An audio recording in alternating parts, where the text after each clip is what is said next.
This is Taiwan Talk. This is Taiwan Talk on ICRT. I'm Mark Smith, and welcome to Taiwan Talk.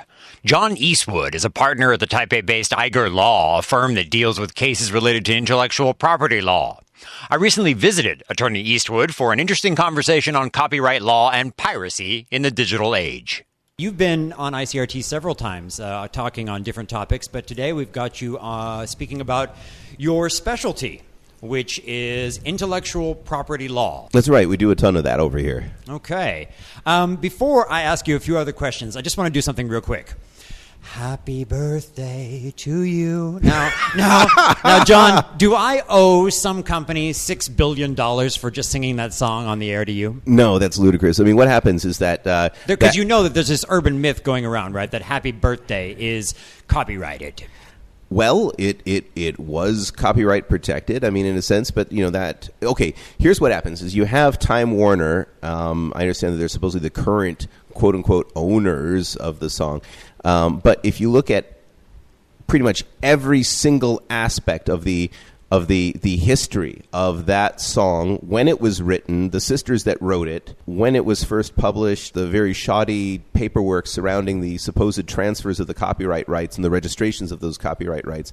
And what you get down to is and this is not just me, this is academics, other people that have looked at this, is that Time Warner's claim, and sorry to any Time Warner listeners out there, but it is a sham. It's bogus. Bogus. Okay, so no, but is it true that they don't play the song in movies because they're afraid of being sued? Yes, restaurants. You go into a restaurant and they have their proprietary happy birthday song because they're scared of, and a lot of people will even pay Time Warner. Apparently they make about $2 million a year. You know, just because people are scared. Taken out of the pockets of people that are too scared to argue or don't have the time and energy to argue. And what it comes down to is that's why when you go into a restaurant and they're like, happy birthday, happy birthday, happy birthday to you. Yeah, totally different. Yeah, because they don't dare because of this whole thing. And it's a sham. I tell you, it's a sham. Okay, so the little note that I just sang there, if I get a letter from Time Warner, I'm expecting you to represent me for free. I'll do it pro bono. Okay, well, intellectual property is a fascinating topic. Taiwan used to be a center for piracy. I mean, we used to be right up there with China and lots of other places. But Taiwan has made some very big strides, has it not? Yeah, I mean, actually, the thing is that Taiwan's no longer it was at that time the optical media capital of the world, which means CDs, DVDs, and CD-ROMs were all being produced in mass quantities here.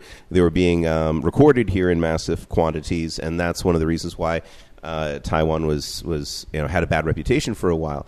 But there's been a huge improvement, and actually, there's a lot of there's clients across a wide variety of industries that have seen improvements in certain areas with regards to trademarks, copyrights, and the only difficulty is patents, probably.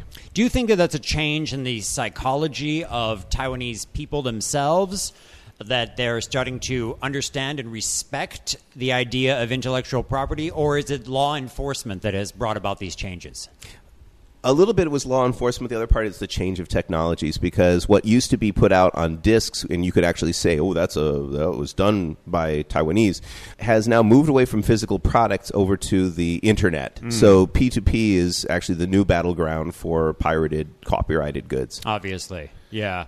And P2P, or for those who are not familiar with the term, peer-to-peer sites, basically what they are is a host site where anybody can upload something and then anybody can download from there as a torrent in some way. Well, it's a little trickier than that, because what you have is it's almost more like a dating service, because what it actually does is if you upload and then you download, there's a higher level of culpability. So those file sharing sites that did that got into real trouble. Where it's a bit more difficult to take action, is the situation where you have a site that basically serves as a matchmaker for pieces. Computers. And the nature of BitTorrent is such that you may actually be getting little tiny bits and pieces of the file from several different people. Right. So to download an entire album, you may actually be getting little tiny snippets of songs which get assembled via a dozen people. So the person who uploaded originally that song or movie or something, they are the biggest criminal in all of this? Well, you know what it is they're all kind of equiculpable. I mean, it's like, you know, the thing is that there's artists that do stuff, and not everybody is a rich rock star. The vast number of hardworking musicians who find that they're struggling to put their kids through school. Thanks for tuning in. Join me tomorrow for more with Iger Law's John Eastwood. Reporting for ICRT's Taiwan Talk, I'm Eric Smith. This is Taiwan Talk. This is Taiwan Talk on ICRT. Welcome to Taiwan Talk. I'm Eric Smith, and today I'm back with attorney John Eastwood, a partner at the Taipei-based Iger law firm. Mr. Eastwood is an expert in intellectual property law, and as you might imagine, he's no fan of digital piracy. One of the things that always bothered me about the old days when you had to buy a CD if you wanted to hear, you know, that song you liked. Right. You were buying one song, and there might be like 12 songs of filler. You hated, right. Right, and now you go to iTunes, you go to places. If you want to buy one song, you can buy one song. So you're saying there's no excuse for piracy? There's not. You know, actually, if you want to get a sample of someone's album, go to YouTube, go listen to them, go to the artist's website, listen to them. The artist's website probably has a way for you Almost to buy the always, CD. yeah. Oh, they have a way for you to sample and listen to stuff. They'll have streaming content. You don't have to steal it. And if you steal it, I mean, and I, you know, because I know that I'm not going to control everybody's behavior out there. If you steal it and you like it, go back and pay for it. That's actually a really good suggestion, because there are a lot of people who download illegally. But if you like it, go pay for it. Go see the artist. Go buy the albums for real. I actually pay for everything that's on my iPod because I think that's personally important as part of my integrity. In Taiwan, and you're the expert on this, how much are you breaking the law by illegally downloading an album? And what would be the penalty if you were to be caught? And how easy is it to be caught? Okay, yeah. I mean, you know, the thing is... Free legal advice here for listeners, yeah. I mean, most of my work deals with a lot of software downloading, and there the penalties are heavier because these people are actually using it for commercial purposes. Why haven't the record companies or the labels dropped their prices much more significantly? Well, I mean, they do have expenses, you know. I mean, okay, like one aspect of that is that the popular artists pay for the less popular artists. And they have flops. I want to talk for a second about a recent proposed Copyright Act in Taiwan. Now, the authorities here are trying to further find ways to cut down on illegal downloading and piracy. And one idea that they had was to erect kind of like a firewall for the internet so that certain sites would be blocked. That was met with a lot of resistance from a lot of people in Taiwan, and I don't think in the end the proposal made it very far in the committee.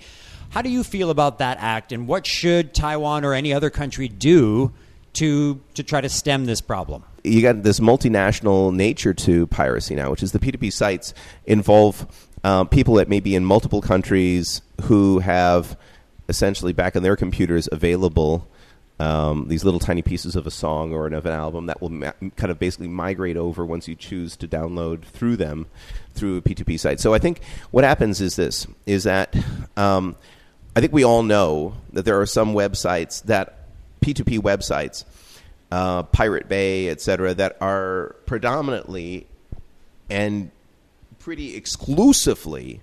I mean, maybe somebody would put an academic paper on there just for, giggles. 99% is illegal stuff. Right. So yeah. In that situation, then okay, so this site is basically it's just looting a lot of money out of away from artists. Then you get into the issue of mainland China, like the great internet firewall. Right. You start telling me where I can and cannot go on the internet, and I get worried. No, I don't think I can actually state for a fact. Nobody who's talking about these P2P sites that deal in that are 99.99999% pirated stuff, that they actually want to see censorship. They're not into censorship because actually, like, the music industry has always been a voice at the forefront, sticking it to the man. It's always had its middle finger up towards authority. It has always, raised controversial issues. It always has, So if that was really the goal, then the music industry would absolutely not be in favor of it. What it is that, hey, look, it would be as if you went to a store, bricks and mortar store that was just filled top to bottom with counterfeit medicine or counterfeit clothing or counterfeit bags or whatever, and you go to it and you point to it and say, look, like their entire business model, their thing is all about pirating my stuff. This is not about free speech. This is not about, this is not a news website. This is not YouTube. This is not a place that acts responsibly about listing. So when it comes down to it, you are in favor of going ahead and allowing the Taiwan government to block certain websites that they deem to be pirate centers. Yeah, because here's the thing. A crime is being done, and in the end, you have the downloader and the people uploading, and you have the matchmaker, basically all three, aiding and abetting each other in the process of cheating some musician of the few pennies necessary in order to put food on their table. So you are firmly on the record as in support of restrictions. I think a well-reasoned, objectively set up scheme to look at major pirate websites and to close off access to them is important. Is valid. And what the people who are really determined to kind of like trick their way through the internet, I mean, they will do it, but it makes it a little more difficult for people to download a bunch of this stuff. I'm Eric Smith, and thanks for listening to ICRT's Taiwan Talk. All of our episodes can be found on iTunes or the ICRT website.